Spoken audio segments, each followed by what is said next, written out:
So in October 2022, so the end of last year, I'm a professional dancer, and I teach dance as well. I was auditioning for a West End show, and there was about a week and a half period where I felt that kind of feeling when you're ill and you're like, this is definitely the flu. Like that feeling when you're not, it's a bit worse than a cold, but you're like, I can still soldier on. So I had a few gigs with my dancing job and I had teaching.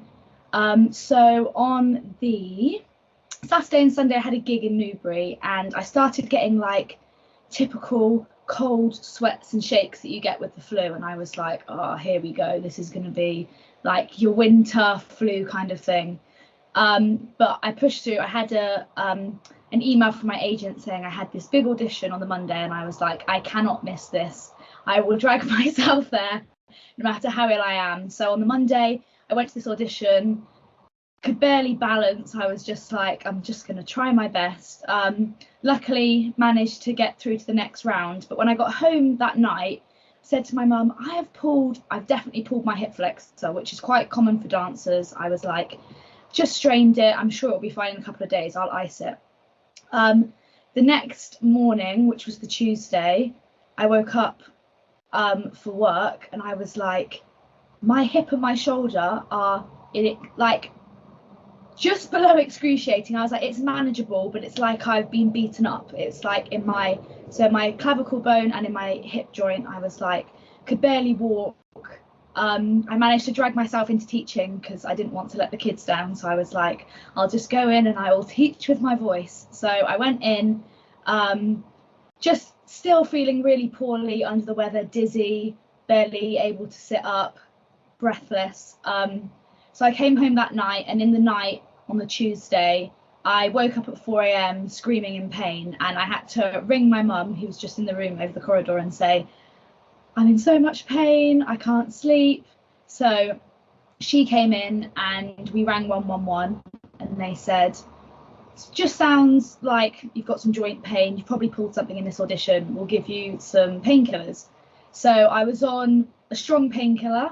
The next day I woke up feeling more ill in myself, but the pain had obviously gone down a bit because I was on these strong painkillers, and I was like, okay, I had another round of the audition on the Friday, and I was like, I think I can do it. So I had Wednesday and Thursday to rest. I was in bed all day, not eating anything really, barely getting out of bed only when I desperately had to. On the Friday, I dragged myself to London on the tube with basically a peg leg. I was dragging my leg along, out of breath, could barely breathe when I was walking. Got to this audition and they were like, you really don't look very well. And I was like, I'm fine, it's fine, I'm just a bit under the weather. Anyway, on the way home from this audition, I collapsed in the train station. So I say collapsed, I fell to the floor, just completely kind of out of it. The pain was the main thing that was driving this. I had a chaperone come with me on the train home, and my mum picked me up on the other side. We got home, don't remember anything from this point, but apparently I went upstairs, went to bed, and that's kind of the last thing I remember until I woke up in hospital. The next morning, so the Saturday, my parents kept checking on me, but I was not really like, if you wake up someone in your family and you're like, hey, like, how are you feeling? Apparently I was kind of like making eye contact but not really saying anything, and then like falling back asleep mid-sentence. I wasn't eating or drinking. My mum kept trying to make me drink, and I was just kind of refusing. I also hadn't been to the toilet all day, which I now know is a common sign, but obviously at that point we didn't know. And my mum was really worried about me, but my dad said, we've already spoken to 111, let's see how she is. My brother was at home as well, he kept an eye on me.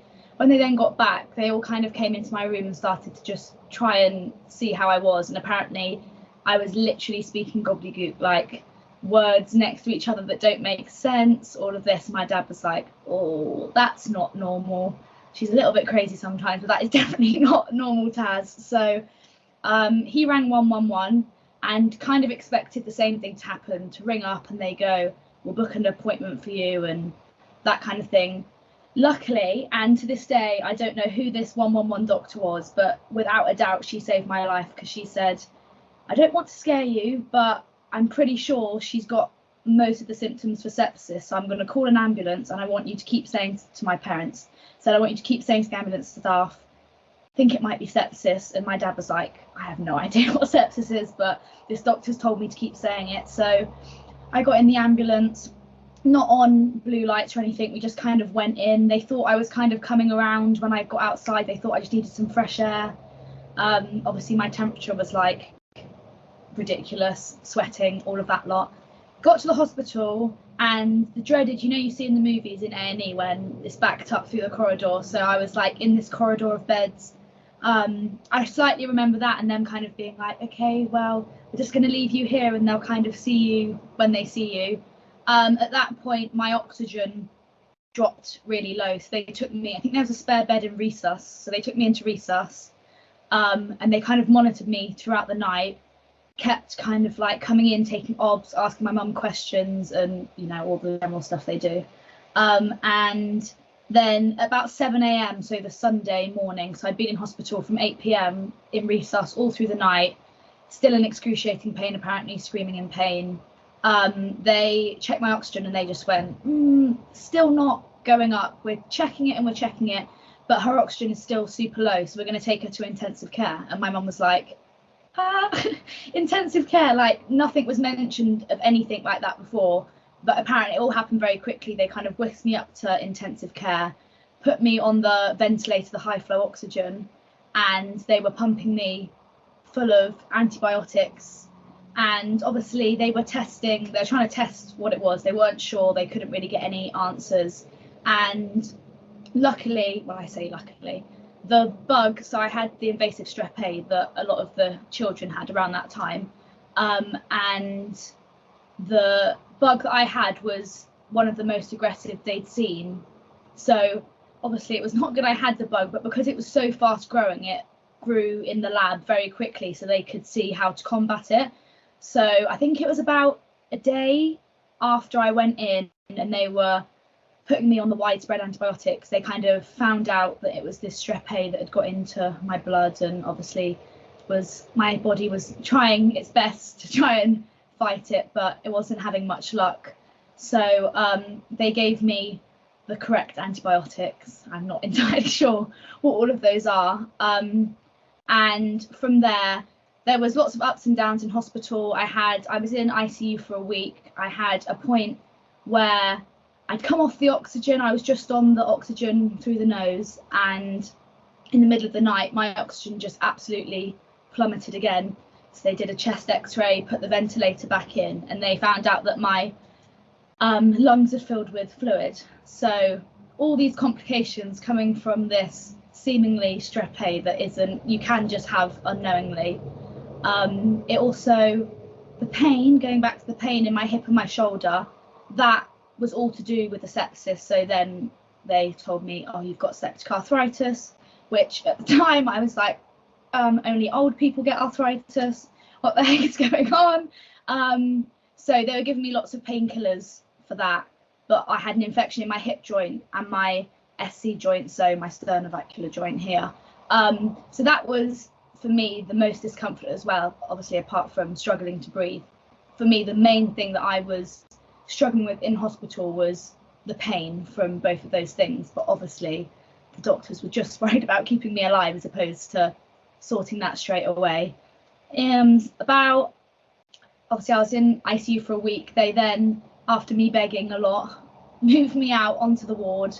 I was on the ward for about 3 days, I think. And again, I got to the end of the 3 days, I did lots of scans, and they were still obviously giving me I had a PICC line inserted, so they were giving me my antibiotics through that. I'd had all my other lines taken out, all the nasty lines.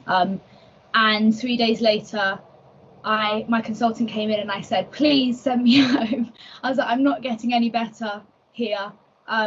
So thankfully they sent me home. And since then, so that was back kind of early November, I think, when I got admitted home and discharged, should I say.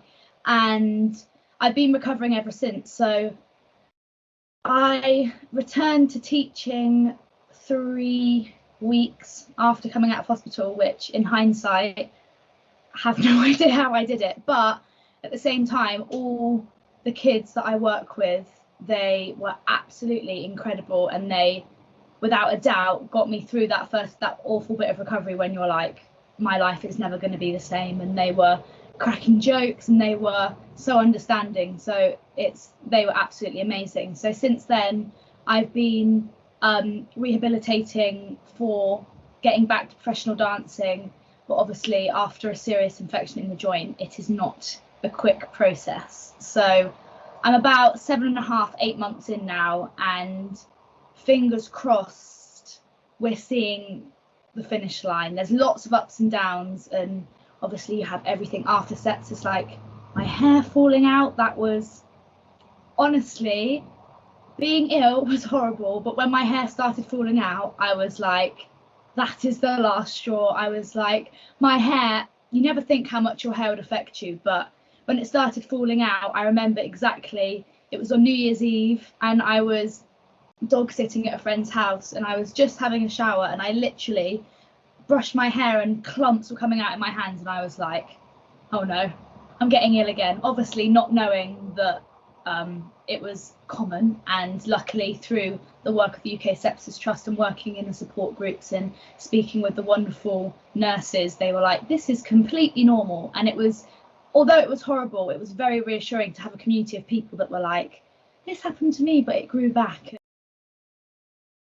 So when I was in hospital, don't ask me why this is my first port of call, but I was looking to put a post out because all my friends were texting me and being like, where have you gone? We can see you're in the hospital on Find My Friends, but like, what is going on? And the first thing I was trying to do is, they told me I had sepsis, and I was like, why can I not find anything about sepsis? And I just saw, like, on Google Images, you know, when you go to save an image, I just saw one of your posters, and I was like, oh, like, looks like a charity. I'll have a little look into it.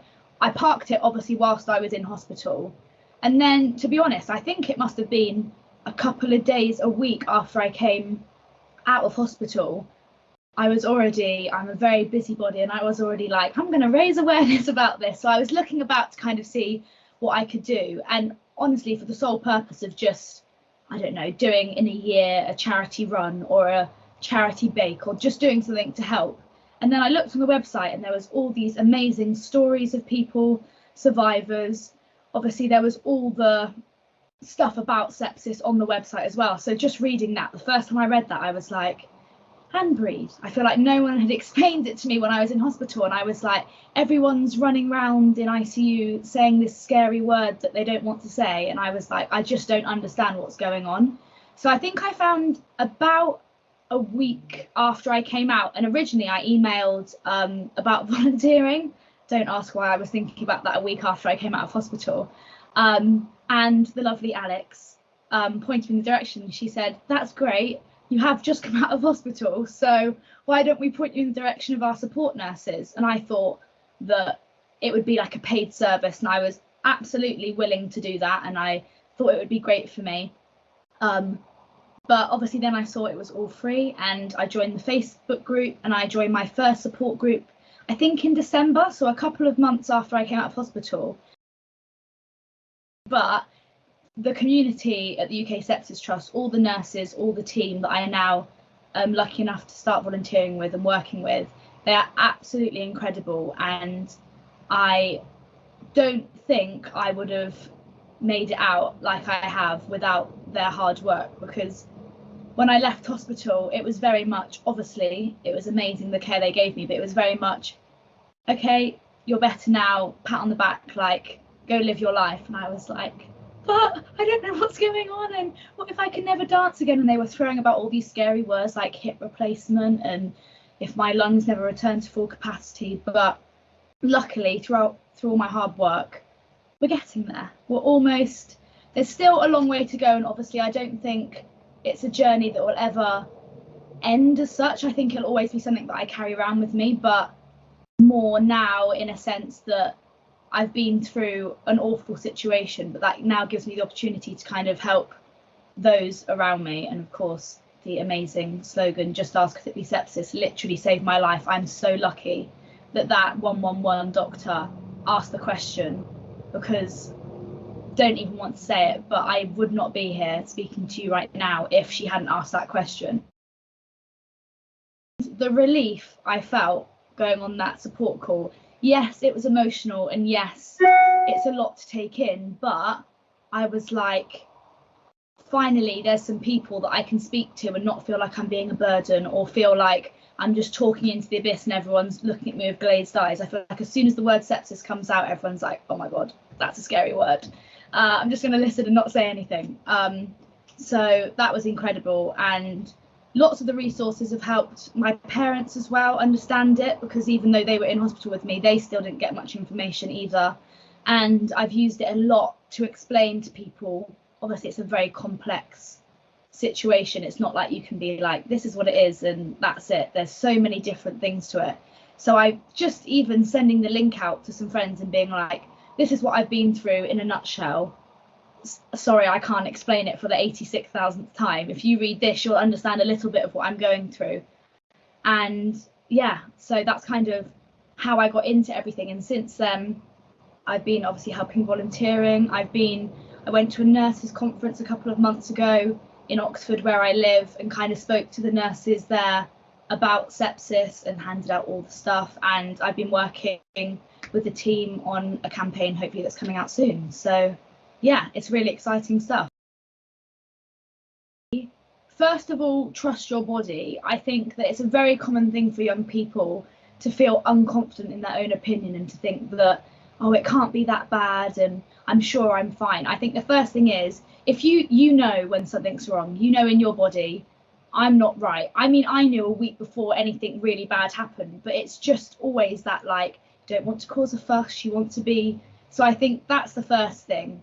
And the second thing is, it's so easy to learn the symptoms. Obviously, the UK Sepsis Trust has amazing resources. It's got all of the acronym for sepsis. You can just know that at the top of your head. And even if, hopefully, you never have to use it in your life, if one time, especially for young people moving out of home, going to university, if you notice one of those symptoms on yourself or for a friend, asking that question, like it did for me, can literally save someone's life. And it's just a question. It doesn't mean you have to make this person better. If you ask the question and get some help, fingers crossed, it's nothing and it is just an infection, a low-grade infection. But if you're that person that catches it early, you have, one, saved someone's life, and two, saved someone going through the traumatic experience that is fighting sepsis. So I think that's the main thing. Trust your gut and be confident in asking that question. Now, I'm seeing a counsellor, which is super helpful. She's amazing, and you don't think it'll affect you in the way it does. Obviously, there's this big PTSD word that seems really scary to everyone, and you think, oh no, I thought that only soldiers get PTSD. Honestly, the amount of things I thought, and since kind of going through what that means through my traumatic experience has helped me massively. Just having a label for it, I think, as well, is massively important for me. So I've been doing a lot of work with that, going in like noises that are triggering. I never ever thought I would have that in my life, but I feel really lucky that I've been able to find the help that I need early on. And shout out to Oliver, he probably won't like me saying his name, but he, at the beginning of my recovery, before I sought out any mental health help, he was absolutely incredible, just being that person for me to vent to. And he always had an answer to everything, even if it was, we don't know right now, but we know for sure that there's been so many people that have been through this. And again, the community aspect of going through something traumatic like this is absolutely invaluable. And I really hope that if anyone's watching this and they're worried about joining the group, or they're worried about going to support group, I was nervous when I first did it, thinking I'm 21, I shouldn't have to go to a support group, and how wrong I was. Even now I actually just came off one like an hour ago, and sometimes it's nice to go and people be like, I'm doing great. And just to hear that, it's like, oh, actually, I'm doing great too. It's just that feeling of like knowing someone's been through something similar to you and that they've got out the other side, even if you're nowhere near that finish line. Being able to picture that and see someone who's walked in those shoes is, you can't go, like a doctor can't give you that, like no one can give you that apart from the people that have lived these experiences. So yeah, it's definitely been a journey, but I am excited that this has definitely made me a stronger person already. I know, without kind of putting things into practice, already I know that this experience will shape me to be so much of a stronger person. So yes.